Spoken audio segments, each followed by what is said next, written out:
Saudara, hidup ini, ya dengarkan ini baik-baik, hidup ini yang sangat diperlukan bukan uang.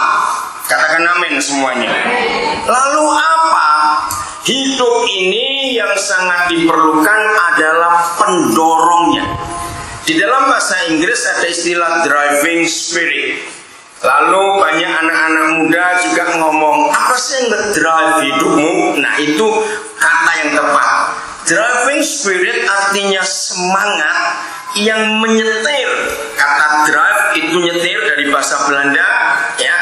Nah, apa yang mendorong, yang menyetir, yang memberi semangat hidup kita ini? Dan itu bukan uang.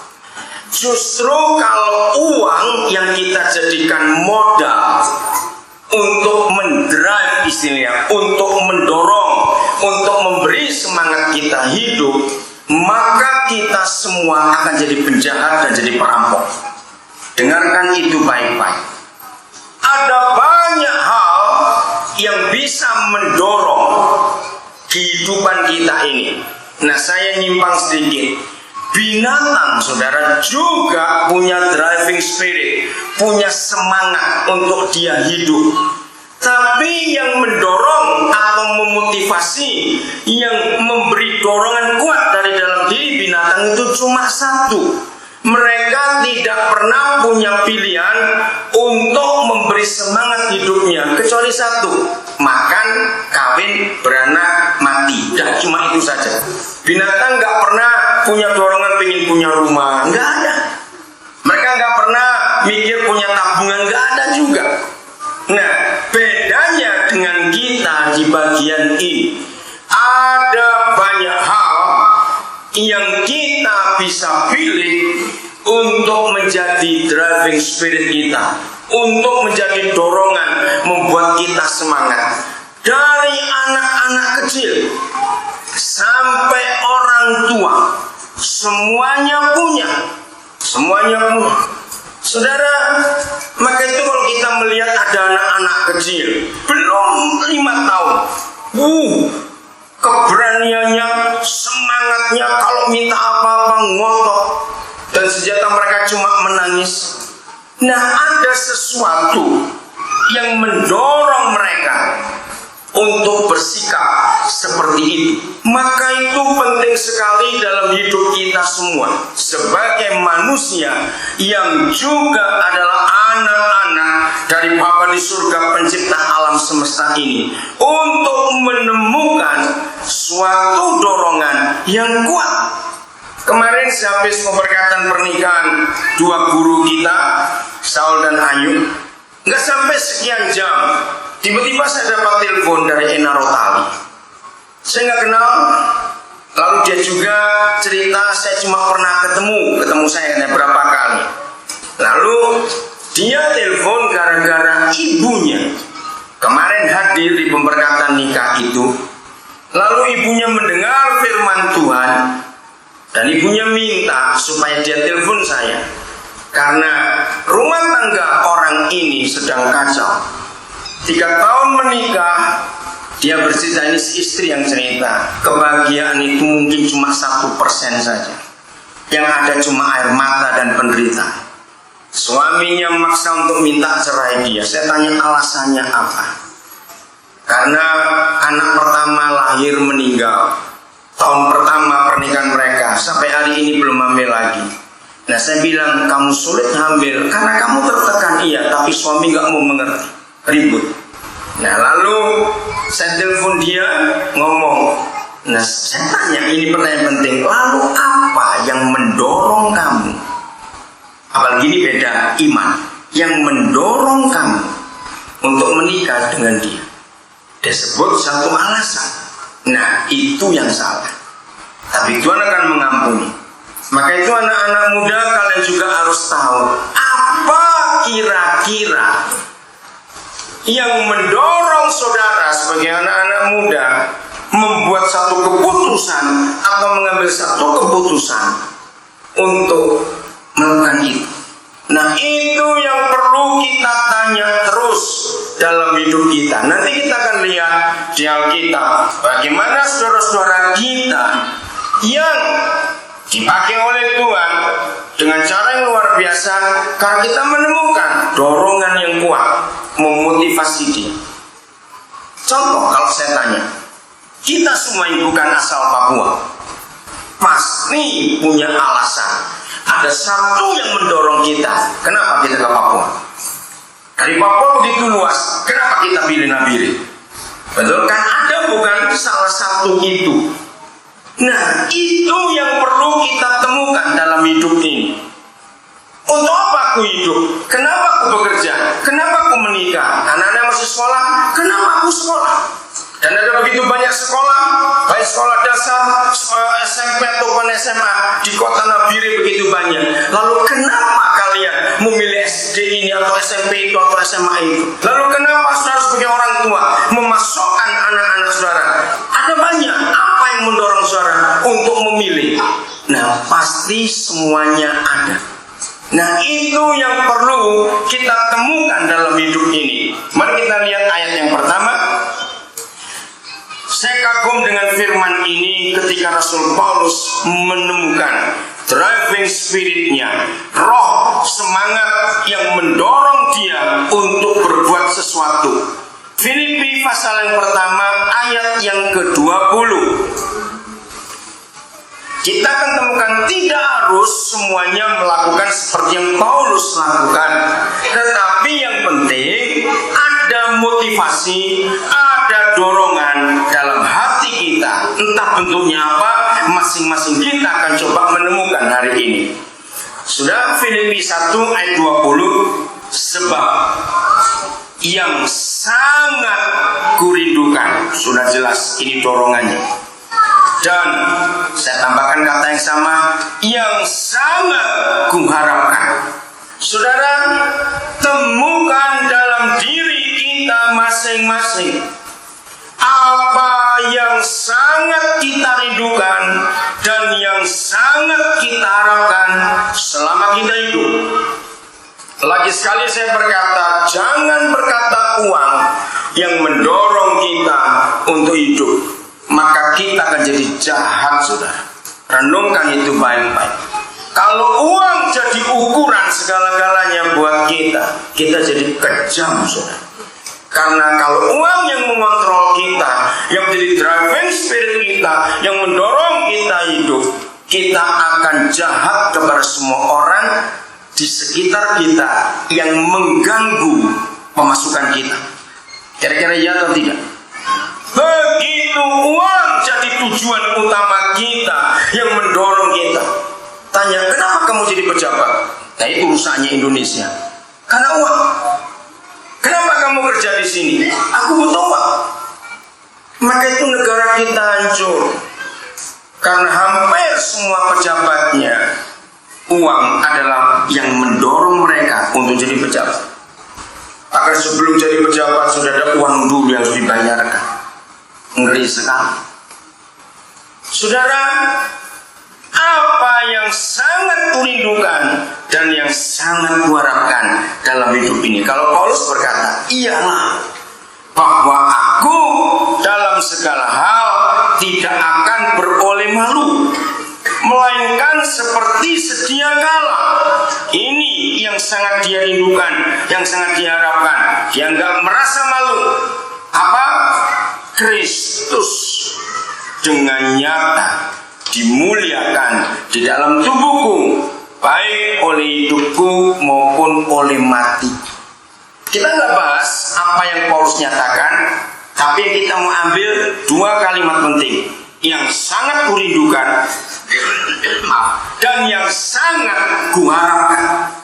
Nah, keluarkan dua kalimat ini, lalu masing-masing kita tanya kepada diri kita, sampai umur sekian ini, apa yang sangat kurindukan dan yang sangat kuharapkan? Apa? Saudara, saya belum pernah mengalami satu peristiwa seperti bulan September yang lalu, dan saya tidak harap itu akan terjadi lagi. Selama bulan September itu, bahkan belum sampai pertengahan, baru September, 5 orang yang saya kenal meninggal. Salah satunya di Nabire.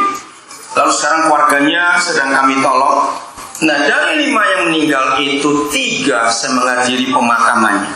Yang paling tua umur 82 tahun. Ya, kalau ada orang-orang Youth with a Mission di sini akan tahu kantor atau sekretariat pertama Youth with a Mission di Indonesia itu di Cilandak, Jakarta Selatan. Nah, itu pemilik rumahnya itu meninggal, jadi saya kenal Pak. Yang paling muda itu umur 46 tahun. Dia anak rohani saya sejak tahun 82. Dia seorang gembala yang masih muda, pelayanannya hebat, meninggal. Nah, dari 3 pemakaman yang saya hadir, saya cuma bicara satu hal yang sama. Dan itu membuat orang hadir satu keluarga di salah satu upacara pemakaman keluarga dari Papua New Guinea. Mereka hadir, lalu selesai saya khotbah itu, dia berkata begini, saya belum pernah mendengar ada khotbah kematian yang seperti Pak Daniel sampaikan. Dia cerita sudah berapa banyak kali saya menghadiri upacara pemakaman atau ibadah pemakaman, tapi baru kali ini. Apa yang saya sampaikan kepada mereka? Saya berkata bahwa hidup ini tidak ditentukan oleh berapa panjang atau berapa pendek umur kita. Dengar baik-baik, hidup ini tidak ditentukan oleh berapa panjang atau berapa pendek umur kita. Tapi kalau kita baca teliti Filipi pasal 1, apa yang Paulus alami, kita akan menemukan yang luar biasa. Ternyata hidup itu ditentukan oleh hasil yang bisa dinikmati oleh semua orang selama kita hidup. Kok nggak ada yang ngamen? Ini pelit semua kalau begitu. Awas ya. Saya ulangi lagi. Hidup itu tidak ditentukan berapa panjang umur kita dan berapa pendek umur kita. Hidup itu ditentukan oleh apa hasil hidup kita yang bisa bermanfaat buat orang lain.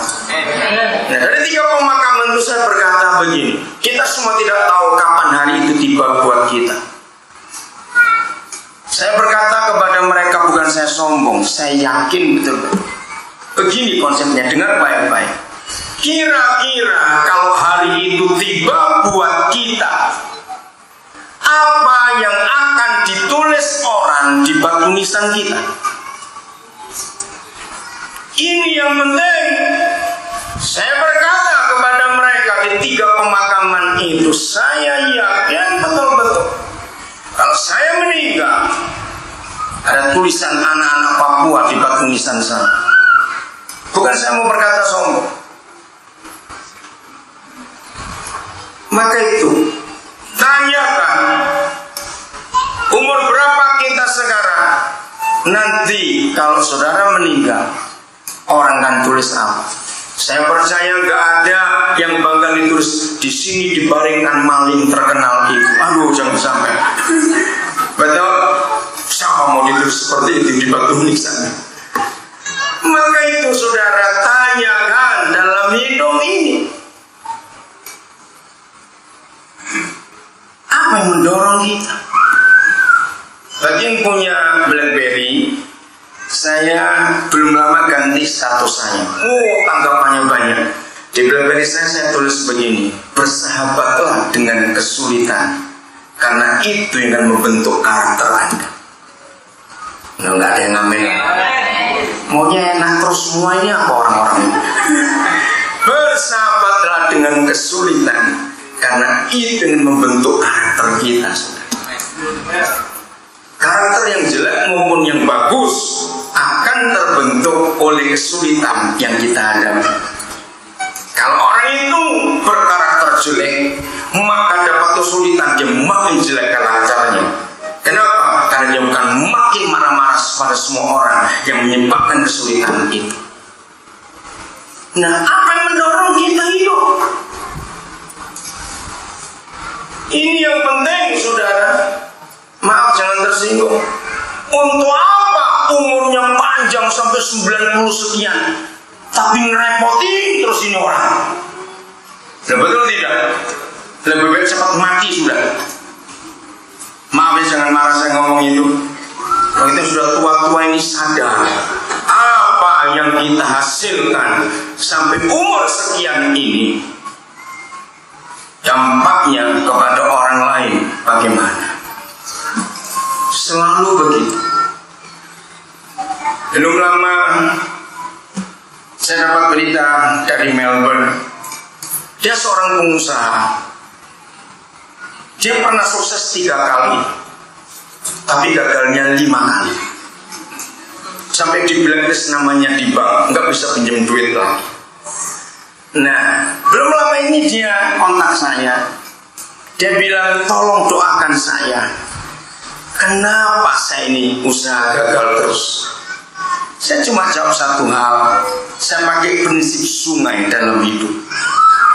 Saya tanya kepada dia, coba temukan motivasi kamu bekerja itu untuk apa? Saya punya 3 anak, dia bilang.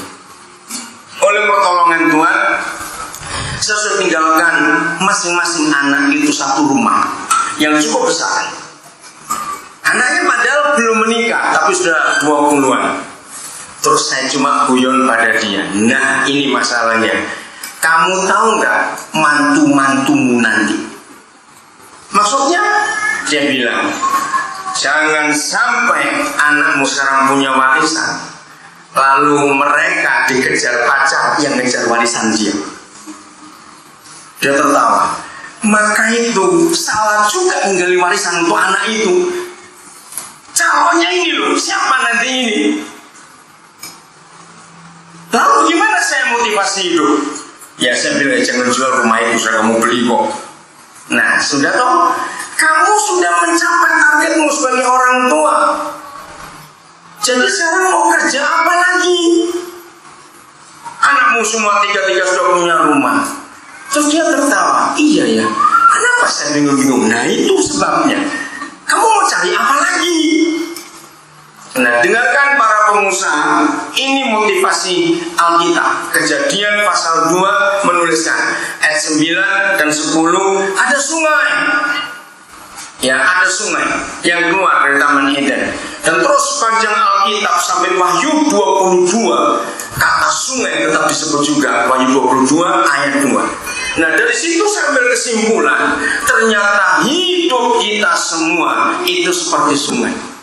Saudara, kalau kita menyebut sungai, orang seringkali pasti mikir sumbernya, betul tidak? Nah, itu salah.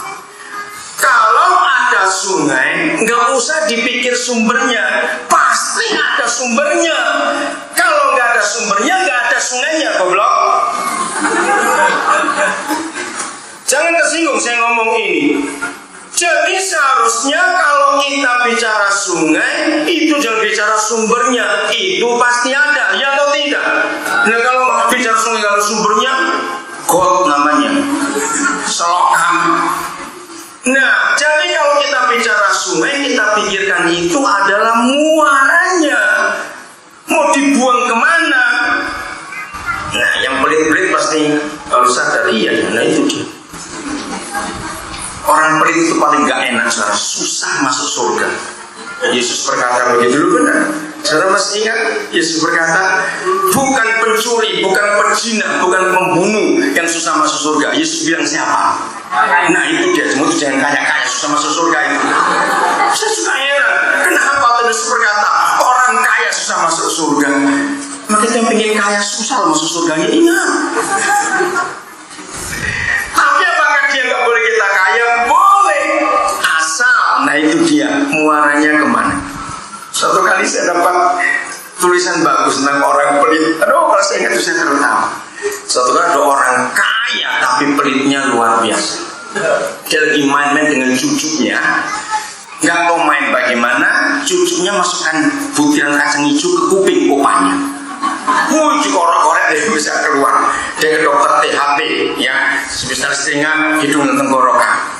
Diperiksa, aduh, ini terlalu dalam. Dokter bilang pada pasien itu, Jadi nggak bisa diambil dok, nggak bisa dioperasi. Namanya orang pelit operasi. Aduh dok, jangan operasi dok, itu pasti mahal. Iya, operasi ini pasti mahal, sekian banyak juta. Namanya orang pelit, dia tanya, dok ada yang gratis tidak? Dokternya jadi aku tuh di orang kaya pelitnya luar biasa. Ada, dia bilang gitu. Asal bapak sabar. Oh saya mau sabar dok, dasar pelit. Pagi sore tetesin air kuping bapak. Hari ketiga jadi kecambah, cabut dia. Nah itu gratis. Itu orang pelit.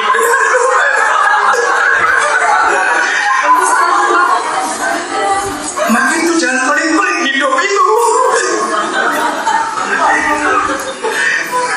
Dan satu kali lagi saya dapat tulisan bagus ya, orang pelit semua itu. Saya punya koleksinya orang pelit banyak. Dan tadi ada orang kaya mati. Saya nggak tahu kenapa penjaga surga mesti Rasul Petrus. Saya nggak tahu ceritanya bagaimana itu. Maka begitu mau masuk pintu surga, dicek namanya ada. Cuma Petrus tanya, hei apa yang kamu bawa? Ini orang kaya bawa apa itu? Bungkusan besar dan kelihatan berat. Inilah kekayaan saya selama saya hidup. Petrus berkata tidak boleh masuk, surga nggak butuh ini. Tapi karena dia ngotot dan pelit lagi, ini yang saya bisa bawa, yang lain saya tinggal. Petrus tanya apa itu? Ternyata dibuka isinya 50 kilo emas, saudara. Petrus bilang surga nggak perlu itu, ngotot saja. Akhirnya Petrus bilang, coba saya tanya seseorang lewat telepon. Mungkin Tuhan Yesus bersetan jelaskan di sini. Berunding-berunding, ya suruh masuk, tapi cuma boleh bawa 10 kilo saja. Dia nyesal sekali. 40 kilonya dibuang di luar surga. Ya udah, karena daripada nggak boleh masuk, lebih baik masuk 10 kilo. Begitu dia masuk, saudara ingat ini orang kaya pelit, ingat baik-baik. Begitu dia masuk, dia bingung. Jalannya dari emas. Semua rumah dinding dari emas. Ya, emasnya begini ternyata. Ngapain saya bawa 10 kilo? Malu dong. Emasnya di mana-mana begini. Nah, karena dia melihat yang lain jalan di surga dengan bebas, nggak ada beban apa-apa. Mereka menyanyi, melompat semuanya. Dia malu sendiri. Akhirnya dia coba tunggu agak sepi. Dia mau buang emasnya itu karena dia malu. Begitu dia tolak-tolak kiri kanan nggak ada orang. Baru mau diletakkan emasnya, ada toa berbunyi speaker. Dilarang buang sampah di sembarang tempat. Nah itu orang pelit lagi. Maka itu jangan cari sampah, goblok. Amin. Kenapa Tuhan Yesus berkata, jangan engkau simpan hartamu di mana? Jangan lupa di bumi, karena penuh dengan pencuri, penuh dengan semuanya. Saudara lihat. Jadi saya bicara pada pengusaha di Melbourne itu, sekarang yang kamu cari dan minta didoakan bukan mau usaha apa lagi, cari modal di mana dan buka usaha di mana, bukan. Yang perlu kamu cari sekarang ini, setelah aku berusaha dapat untung, muaranya kemana? Kalau hanya untuk anak cucu kita saja, kita salah besar. Mau berapa banyak yang saudara cari? Hanya paling banyak, kalau saya lihat wajah-wajah di sini ini paling banyak anaknya 5 ekoran ini. Kira-kira. Bayangkan anak cuma segitu saja, 2 tangan kita diangkat, jarinya masih lebih banyak. Mau cari apa untuk mereka? Mengerti pertanyaan saudara? Jadi apa yang mendorong kita hidup, itu yang menentukan kita ini akan bekerja dengan model apa. Cari muaranya kemana dulu. Satu kali dalam satu diskusi, nah ini saya mau buktikan kepada saudara. Saya tahu jawabannya, karena semua orang yang saya tanya pasti jawabannya salah. Oke, dengarkan pertanyaannya. Menurut saudara, dengan bertambahnya jumlah penduduk dunia, sudah 7 miliar, saudara. Sejak Juli yang lalu, penduduk dunia 7.000 juta. Hebat sekali. Bertambahnya penduduk dunia, bertambahnya bangunan-bangunan yang tinggi-tinggi di dunia, bertambahnya mobil-mobil, alat-alat untuk hidup. Saudara pernah tahu,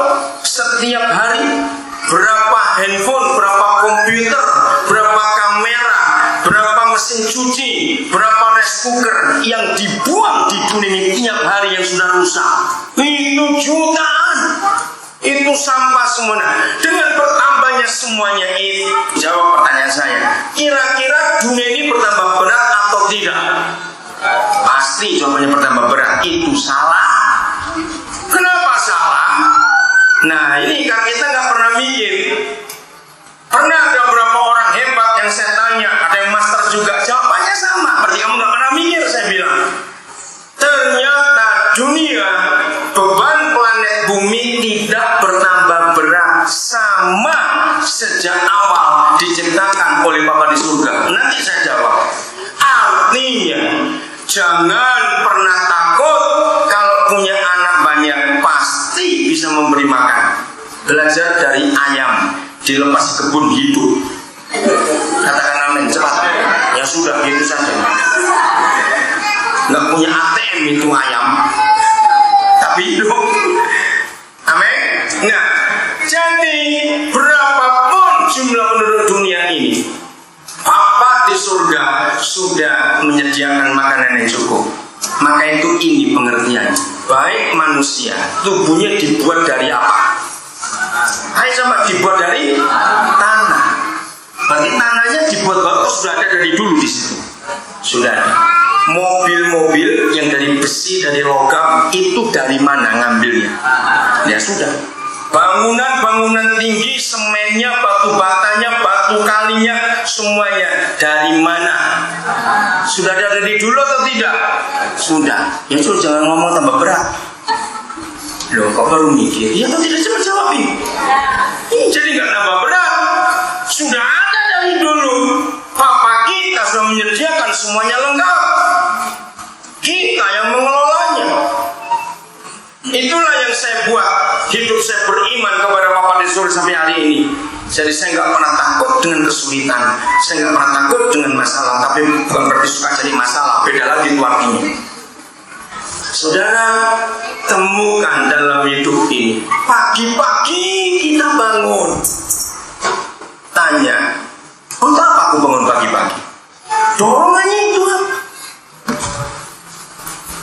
Pikirkan selalu dampaknya bagaimana orang lain akan berubah hidupnya setelah ketemu aku. Ya nggak ada yang ngambil lagi. Ya. Karena kalau kita selalu memikirkan dampaknya kepada orang lain, semua mereka berubah. Kalau ketemu kita, itu berarti ada sesuatu yang kita harus keluarkan dalam hidup.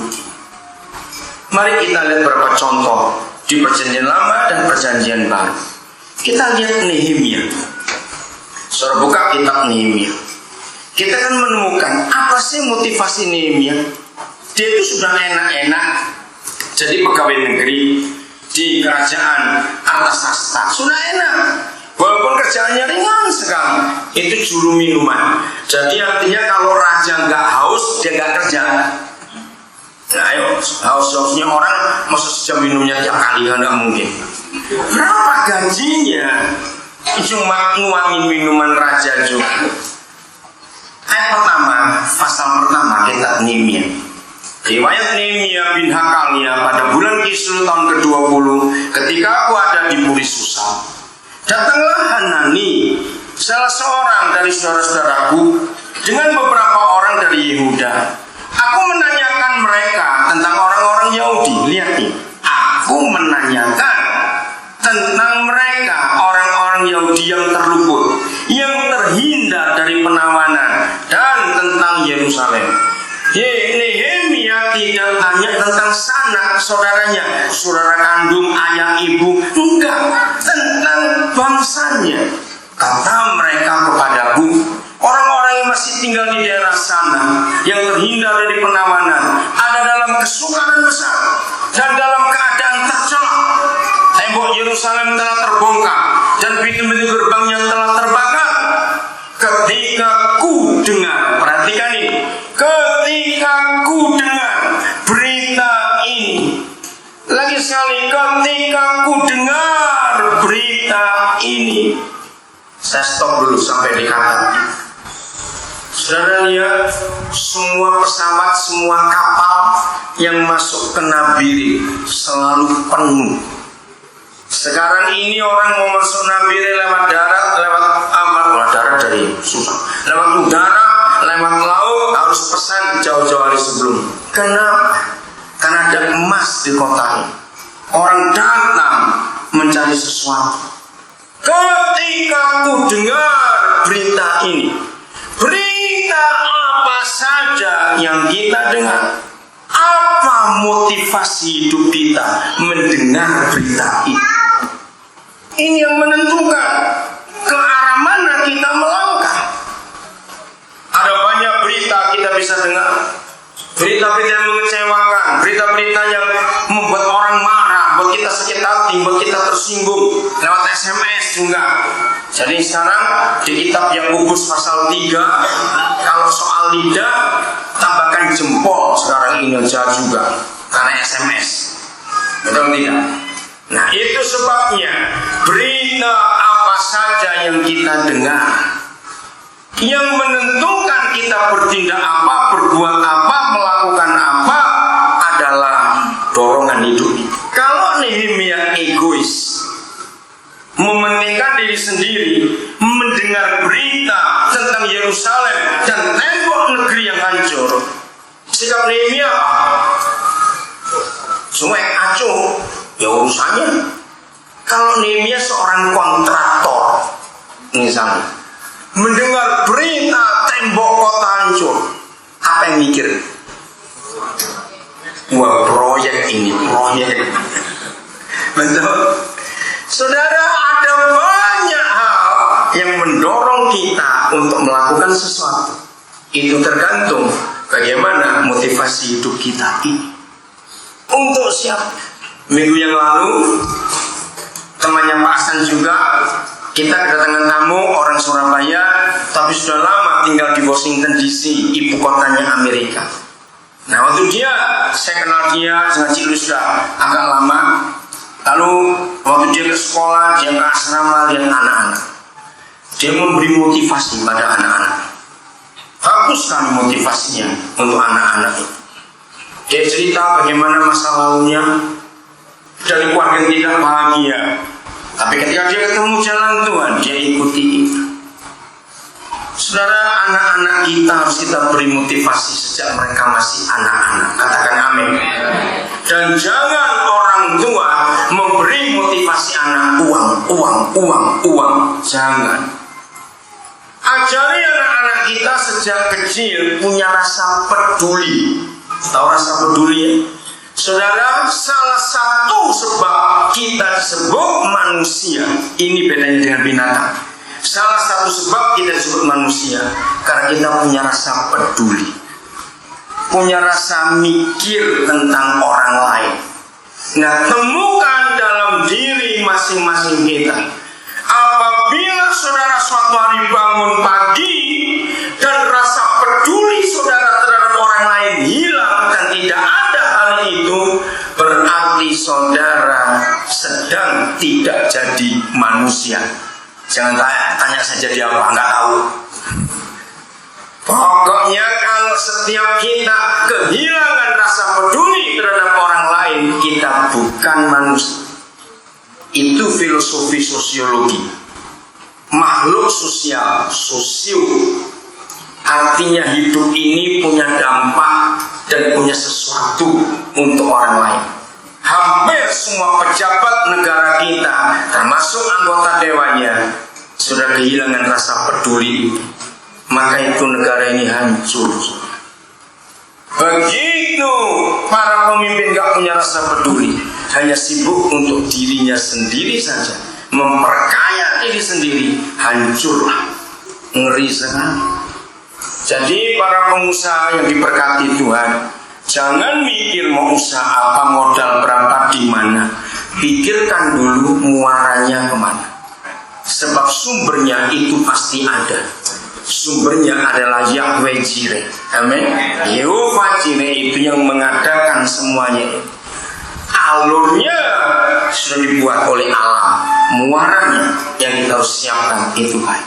Saya lanjut ayat 4. Ketika aku dengar berita ini, duduklah aku menangis dan berkabung selama beberapa hari aku berpuasa dan berdoa kehadirat Tuhan semesta langit. Saya nggak usah baca doa. Nggak ada kakak adik kandung, tidak ada mama papanya yang disebut, tidak ada papa adik mama adik, tidak ada. Itu orang lain, cuma satu bangsa. Begitu mendengar berita itu, Nehemia ada driving spiritnya, ada semangat yang mendorong dia untuk buat sesuatu. Nanti baca selanjutnya. Musa, kalau kita baca belajar tentang Musa, agak unik. Yang mendorong Musa mau kembali ke Mesir, sulit tuh saudara. Ada 3 hal besar yang saya belajar dari Musa. Mengapa dia melawan Tuhan? Jangan aku, suruh kakakku saja. Alasannya aku kan gagap. Justru kakak Harun itu yang pintar ngomong. Kalau istilah kita cerewet gitu loh. Suruh dia saja, jangan aku. Banyak alasan. Saya belajar, entah kalau saudara belajar tentang Musa, saudara ketemu apa? 3 hal. 1. Ingat, statusnya Musa keluar dari Mesir itu berstatus apa dia? Pembunuh. Buronan. Nah, kalau dia balik ke Mesir, itu namanya apa? Menyerahkan diri dong. Itu nomor 1. Nomor 2, waktu dia memukul mandor Mesir sampai mati, orang-orang Israel melihat gak? Melihat. Maka itu mereka berpikir apa tentang Musa? Wah, kalau dia jadi pemimpin kami, dia bisa bunuh kami semua ini. Musa sadar, kalau aku balik ke Mesir, nggak diterima oleh mereka, karena statusku masih pembunuh di mata mereka. Nomor 3, dia sudah menikah atau belum? Sudah, waktu disuruh Tuhan ke Mesir, sudah punya anak. Nah, wajar kalau seorang suami, seorang ayah dalam melakukan apa saja mikirnya anak istri, itu wajar. Jadi dalam hidup Musa sebetulnya tidak ada satupun dorongan yang buat dia bisa balik ke Mesir. Maka itu dia sampai berkali-kali nego dengan Tuhan. Saya kagum pada Bapa di surga, Yahweh yang kudus itu, sabarnya itu. Ingat Musa minta tanda, apa tandanya? Masukkan tangan ke balik jubahmu. Pikir ada apa? Begitu jadi kusta, dia kaget. Masukkan lagi, sembuh. Masih nggak percaya. Apa kamu pegang? Tongkat ini. Untuk apa? Lempar. Sampai marah dia lempar. Dia kaget jadi ular. Saudara, sabarnya seperti itu Bapa di surga untuk mendorong seorang yang namanya Musa melakukan sesuatu buat orang lain. Dia sudah enak ikut mertuanya Jitro, dombanya banyak. Ayo, siapa nggak suka punya bapak mantu langsung kaya? Toh nggak lama mati juga dia. Maaf. Tapi maka itu Musa mikirnya sudah enak di sini Tuhan, ngapain suruh ke Mesir lagi? Jadi tidak ada satupun yang mendorong Musa dari dirinya sendiri, tapi akhirnya dia pergi. Ketika ada satu pernyataan, ini kita mau lihat. Kita buka Keluaran pasal yang keempat. Keluaran pasal yang keempat. Nah, selalu begitu. Keluaran pasal yang keempat. Menarik sekali kalau kita melihat ini. Saya baca mulai ayat 1 dengan cepat ya. Ini dialognya Musa dengan Yahweh. Lalu saut Musa, bagaimana jika mereka tidak percaya kepadaku dan tidak mendengarkan perkataanku, melainkan berkata, Yahweh tidak menampakkan diri kepadamu. Yahweh berfirman kepadanya, apakah yang ada di tanganmu itu? Jawab Musa, tongkat. Firman Yahweh, lemparkanlah itu ke tanah. Dan ketika dilemparkannya ke tanah, maka Tuhan menjadi ular, maka sehingga Musa lari meninggalkannya. Tetapi firman Yahweh kepada Musa, ulurkanlah tanganmu dan peganglah ekornya. Maka Musa mengulurkan tangannya dan tangkapnya ular itu, lalu menjadi tongkat di tangannya, supaya mereka percaya menjelaskan bahwa Yahweh Tuhan nenek moyang mereka, Yahweh Tuhan Abraham, Tuhan Ishak dan Tuhan Yakub telah menampakkan diri kepadamu. Lagi firman-Nya kepadanya, masih diyakinkan, masukkanlah tanganmu dalam bajumu. Demi dimasukkanlah tangannya ke dalam bajunya, dan setelah ditariknya keluar, maka tangannya kena kusta putih seperti salju. Setelah itu firman-Nya, masukkanlah tanganmu kembali dalam bajumu. Musa memasukkan tangannya kembali ke dalam bajunya, dan setelah ditariknya keluar, maka tangan itu pulih kembali seperti seluruh tubuhnya, seluruh badannya. Jika mereka tidak percaya kepadamu dan tidak mengindahkan tanda mujizat yang pertama, maka mereka akan percaya kepada tanda mujizat yang kedua. Dan jika mereka tidak juga percaya kepada kedua tanda mujizat ini dan tidak mendengarkan perkataanmu, maka engkau harus mengambil air dari sungai Nil dan harus kau curahkan di tanah yang kering. Lalu air yang kau ambil itu akan menjadi darah di tanah yang kering itu. Lalu kata Musa, masih bantah. Coba kalau saudara Tuhan modelnya pecat aja, cari orang masih banyak, pelgari ada, kalau diri ada, ngapain susah-susah. Lalu kata Musa kepada Yahweh, Yahweh, aku ini tidak pandai bicara, dahulu pun tidak, dan sejak engkau berfirman kepada hambamu pun tidak, sebab aku berat mulut dan berat lidah, artinya gagal. Tetapi Yahweh berfirman kepadanya, siapakah yang membuat lidah manusia, sehingga yang membuat orang bisu atau tuli, membuat orang melihat atau buta? Bukankah aku, yakni Yahweh? Oleh sebab itu pergilah, aku akan menyertai lidahmu dan mengajar engkau apa yang harus engkau katakan. Lihat, masih bantah lagi. Tetapi Musa berkata, Yahweh, utuslah kiranya siapa saja yang patut kau utus. Maka bangkitlah murka Yahweh terhadap Musa dan berfirman, bukankah di situ Harun orang Lewi itu kakakmu?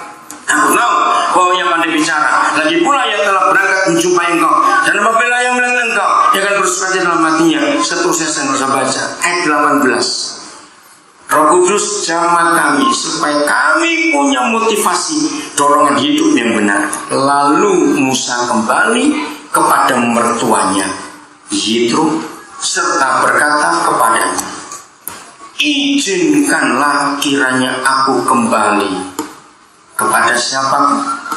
Saudara-saudara yang ada di Mesir, untuk melihat apakah mereka masih hidup. Yitro berkata kepada Musa, pergilah dengan selamat. Saya nggak usah baca seterusnya. Akhirnya Musa punya driving spirit, punya dorongan untuk melihat saudara-saudaraku di sana. Yang mana Musa tahu setelah ditinggalkan 40 tahun itu penderitaan mereka belum selesai. Jadi yang mendorong Musa kembali ke Mesir karena Musa ingin menjadi penyelamat buat saudara-saudaranya. Katakan amin.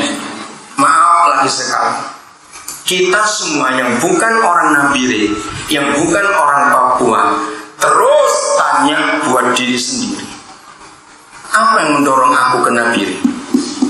Memang 90 sekian persen pasti uang, karena aku mau kerja, aku mau cari hidup. Tidak salah, tapi itu jadi salah kalau uang yang kita dapat hanya berhenti untuk kita, istri, anak-anak saja.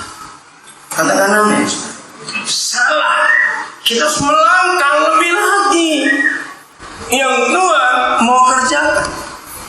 Pak Hasan, tadi pagi Rudi San Francisco telepon saya bilang Pak Hasan ada di sini. Nah, saya cerita ini, saya tengah Amerika. Maaf, hari Selasa yang lalu di asrama saya kumpul bersama dengan anak-anak. Ada beberapa pertanyaan mereka tentang kalau saya keluar negeri, ke negara ini, ke negara mereka pada tanya. Nah, akhirnya saya lupa siapa anak itu. Saya kaget, dia tanya, wah, begitu Bapak sudah enak ya, kesana. Saya nggak nyangka pertanyaannya muncul. Lalu kenapa Bapak mau kesini? Saudara, itu pertanyaan yang luar biasa. Terus saya peluk dia, karena ada kamu di sini. Dia senyum melihat saya. Saudara, maaf saya cuma cerita. Beda sekali kalau saya pelayanan di Nabire atau di Papua dan pelayanan di tempat lain. Maaf, saya harus tahu bedanya. Maka itu saya senang dengan kesulitan dan tantangan. Musa kalau mau cari zona nyaman yang sudah mapan kemapanannya, ngapain dia repot-repot ke Mesir lagi? Hidup dengan mertua dengan kambing domba segitu banyak, istri yang baik, anak-anak yang baik, ngapain cari masalah lagi dengan ke Mesir? Karena ada sesuatu yang mendorong. Aku harus kembali melihat saudaraku di sana, bagaimana keadaan. Temukan motivasi Yusuf, sama juga. Kenapa dia mau susah-susah? Karena dia punya tujuan, visi yang Tuhan berikan harus tercapai dalam hidup. Hari-hari ini saya sedang berurusan dengan seorang anak muda. Dia pemain musik yang hebat di 2 gereja, satu Jogja, satu Purwokerto. Hebat sekali. Dia anak Jayapura. Nah, ternyata 3 hari lalu saya kaget. Dia bilang saya sudah di Jayapura. Loh, kenapa kamu? Nah, dia gagal dalam mencari motivasi hidupnya. Dia dipaksa orang tuanya untuk kembali ke Jayapura untuk masuk PNS. Saya bilang kepada dia, kamu harus menemukan panggilan hidupmu itu apa. Maaf, orang tua tidak salah menyuruh kamu masuk PNS. Saya tahu juga keluarganya sederhana sekali, karena mereka wajar sebagai orang tua berpikir supaya nanti kalau tiba waktunya mereka tidak ada lagi di dunia, mereka itu nggak sedih melihat kamu anaknya itu nggak punya apa-apa.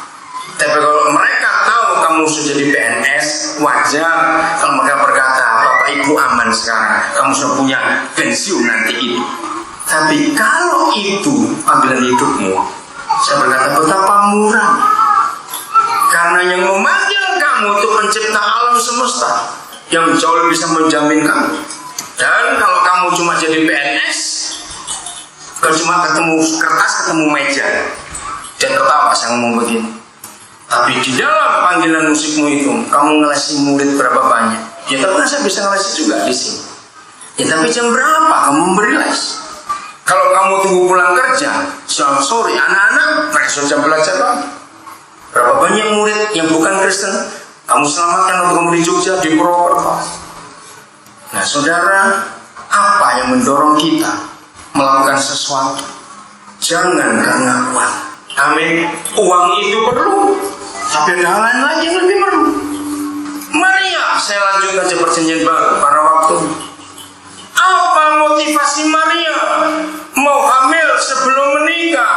Ingat zaman itu, bukan zaman sekarang. Zaman itu hamil sebelum menikah, tetangga-tetangga tahu, itu tanpa proses pengadilan, langsung dihukum mati. Apa motivasi Maria? Berkata, jadilah padaku seperti yang kau katakan, karena aku adalah hamba Tuhan. Enteng sekali motivasinya, perkataan Maria. Ternyata dia tahu yang dia kandung itu penyelamat dunia. Maka itu dia rela. Apalagi Yahweh sendiri yang bicara kepada dia. Bagian terakhir saudara, kita harus menemukan ini. Apa yang sangat saudara rindukan dan yang sangat saudara harapkan selama hidup ini? Apa? Kalau ada yang belum pernah menemukan, baik yang masih kecil, anak-anak kita, beri dorongan betul-betul. Ibu gurunya ini diapakan? Itu burung-burungan dan lukisan. Ya saya anak-anak ya. Saudara, tanggal salah satu pemakaman dari 3 pemakaman itu dari kota Brisbane di Australia. Nah, saya nginap di rumah salah satu anak kami. Dia supir taksi di sana. Saya punya cucu satu, namanya Catherine. Nah, pulang saya mau kembali ke Sydney setelah pemakaman selesai, saya nginap di situ. Pagi-pagi dia itu sibuk cari sesuatu. Saya tanya, kamu cari apa? Dia bilang, saya mau beli sesuatu buat opa. Dia cari, saudara. Ternyata dia keluarkan burung yang dia buat di sekolah. Dia masih TK. Itu dari botol gelas aqua gini, 2, ditumpukkan begini, bisa bayangkan ya. Nah ini jadi badannya, terus ditusukkan ya jadi burungnya itu sumpit makan, jadi kakinya, lehernya dibuat dari kertas. Nah itu buat masalah, saya itu masih keliling dari Brisbane ke Sydney, Sydney ke Melbourne, Melbourne saya ke Jakarta. Saya bawa terus burung-burungan itu. Saya kasih ke TK segini. Setelah itu dikasih, dia belum puas. Dia ambil 2 lukisan cat air yang dia buat. Dia kasih opa, bawa ke teman-teman di Papua. Saya bawa betul. Saya itu kalau terima dari anak kecil, saya hargai, saudara. Jangan pernah meremehkan apa yang anak kecil buat. Terus saya beritahu papa mamanya untuk cerita ke anaknya, sampaikan ke dia burungnya dan lukisnya sudah nyampe. Papa mamanya heran. Jadi papa bawa benar, nggak dibuang. Dibuang bagaimana? Papa belajar menghargai apa yang anak kecil buat. Ya jadi patah, sempat patah salah satu kakinya. Tapi saya bingung mau taruh di mana barang ini. Ya saya masukin ke koper saya. Saudara, saya cerita kepada orang tuanya. Papa bangga kamu didik anak itu sudah punya hati memberi sejak masih kecil. Oh, dia punya tabungan, Pak. Kami punya proyek ke Haiti. Ya, Haiti itu negara miskin, saudara, di Kepulauan Pasifik. Dan tiap 3 bulan dia buka uangnya. Memang kecil. Kadang cuma dapat $9, kadang cuma $6. Tapi saya kirim uang itu ke Haiti. Dan dia punya adik angkat 1 di sana yang dia biayai. Bayangkan, anak TK sudah diajar memberi nilai hidup dari orang tua. Pas saya nginep itu, ya di rumah papa mama itu ada 2 kamar kosong, itu untuk asrama mahasiswa, jadi disewakan buat kos. Nah pas saya nginep di situ, ada datang hari kedua anak dari Hong Kong, anak cewek, bukan Kristen. Waktu kami makan malam bersama, anak ini cerita, yang kos ini cerita bagaimana anak kecil ini nginjili dia. Terus saya tanya, dia ngomong apa? Dia bilang, anti, tante artinya, kalau anti nggak percaya Yesus masuk neraka lu. Anak TK sudah. Terus saya tanya, bagaimana cara kamu ngajar anakmu? Yo, papa kalau tahu di sekolah ini sebut pendeta, orang India, orang Vietnam yang sekelas, diceritakan harus percaya Yesus, tidak masuk neraka. Dia sudah ngajak teman-temannya berdoa. Berbahagialah orang tua yang sejak kecil sudah menanamkan ini ke hati anak-anak. Tahu ada dosa, ada neraka, supaya anak-anak itu sama. Jadi harus kamu simpan, nggak boleh rusak itu barang. Karena bapak-bapaknya susah payah itu dari Australia. Kalau saya mau lihat datang ketika Sikina. Saudara, jadi beri anak-anak kita motivasi yang jelas. Amin. Maria punya motivasi, ingin keselamatan sampai ke seluruh dunia. Lewat bayi yang dia kandung itu, kerja. Apalagi pakai istilah banting tulang peras keringat, jangan saudara, tulang dibantingnya sakit semua lu. Nggak usah ngotot-ngotot. Yang penting kita bisa jadi berkat buat orang-orang lain. Terus begitu. Ayat yang terakhir. Karena ini jadi kekuatan. Oh ya, saya ngomong Ruth, contohnya motivasi Ruth lebih hebat lagi. Apa motivasinya? Dia ikut mertua yang gak punya apa-apa, gak tahu. Hebat sekali motivasi Ruth. Dorongan Ruth tetap mengikuti Naomi, mama mantunya yang gak punya apa-apa itu. Kita buka Yohanes pasal 11. Jadi Yohanes pasal 11 ini ayat yang terakhir. Kita menemukan motivasi dalam hidup kita. Ayat 1 saja saya baca. Ada seorang yang sedang sakit, namanya Lazarus. Ia tinggal di Betania, kampung Maria dan adiknya Marta. Nah, cuma itu kita semua tahu.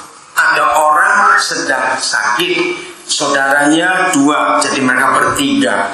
Tuhan Yesus suka nginap menumpang di rumah mereka di Betania. Nanti kalau saudara baca, ya, saya lupa di ayat mana, Yesus sengaja lambat datang. Masih ingat ayat itu dia? Coba. Ayat berapa? Tolong saya ketemu itu. Yesus sengaja lambat datang. Ayat berapa? 6. Terima kasih. Namun setelah mendidengarnya, ya sama kata didengarnya, ada sesuatu yang mendorong Yesus. Namun setelah didengarnya bahwa Lazarus sakit, ia sengaja tinggal 2 hari lagi. Nah, kata ia sengaja tinggal 2 hari lagi di tempat di mana ia berada. Apa motivasi Tuhan Yesus sengaja? Kan kejam sekali. Sudah jelas orang sakit, atau sengaja 2 hari lambat. Kita semua tahu ceritanya. Sengaja maksudnya baik atau buruk? Baik. Mujizat terjadi, mati dibangkitkan. Saudara, apa motivasi kita melakukan apa saja? Kita perlu tahu. Kalau hari itu Yesus sempat datang, yang terima mujizat cuma Lazarus, langsung sembuh. Tapi kalau sengaja kelak 2 hari, yang lihat mujizat ribuan orang. Betul? Nah, dampaknya dalam hidup kita selalu ke orang lain. Sorry, saya baca ilustrasi. Ini kisah nyata di Afrika. Saya lupa negara apa, tapi ini penghasil berlian. Nah, ada orang yang punya sebidang tanah, ketika berlian lagi merata di banyak tempat, maka dia punya motivasi, dia jual tanahnya yang cukup besar. Dia berkata, aku mau pergi ke negara yang ada berliannya. Kalau aku sudah dapat berlian itu, maka aku akan keliling dunia. Aku akan hidup foya-foya. Akhirnya dia betul-betul tanahnya dibeli. Saya ingat yang beli namanya Stanley. Saya lupa nama belakangnya siapa. Saudara, bertahun-tahun orang yang punya tanah ini makin miskin karena dia nggak ketemu berlian-berlian dia cari. Tapi Stanley ini jadi kaya raya. Ternyata di tanah yang dibeli itu justru itu tambang berlian. Ngerti ilustrasi itu? Tanah itu tambang berlian. Hari itu Stanley mau bangun rumah. Ketika dia gali fondasi, dia kaget ada sesuatu. Nah, itu sejarahnya. Maka itu apa motivasi hidup kita? Biarlah jiwa-jiwa. 1 Timotius 2 ayat 4. Lalu kita akan menghampiri Tuhan. 1 Timotius 2 ayat yang keempat. Biarlah ini jadi motivasi buat hidup kita. Dan kalau saudara tanya kepada saya, kenapa saya ke Papua? Gara-gara ayat yang menghendaki supaya semua orang diselamatkan dan memperoleh pengetahuan atau pengenalan akan kebenaran. Jadi satu saja kehendak Bapa di surga, menyelamatkan semua orang. Tuhan gerakkan kami lewat dunia pendidikan untuk menyelamatkan orang-orang. Mari kita mengambil Tuhan. Saudara, hidup ini, ya dengarkan ini baik-baik. Hidup ini yang sangat diperlukan bukan uang. Katakan amin semuanya. Lalu apa? Hidup ini yang sangat diperlukan adalah pendorongnya. Di dalam bahasa Inggris ada istilah driving spirit. Lalu banyak anak-anak muda juga ngomong, apa sih yang nge-drive hidupmu? Nah, itu kata yang tepat. Driving spirit artinya semangat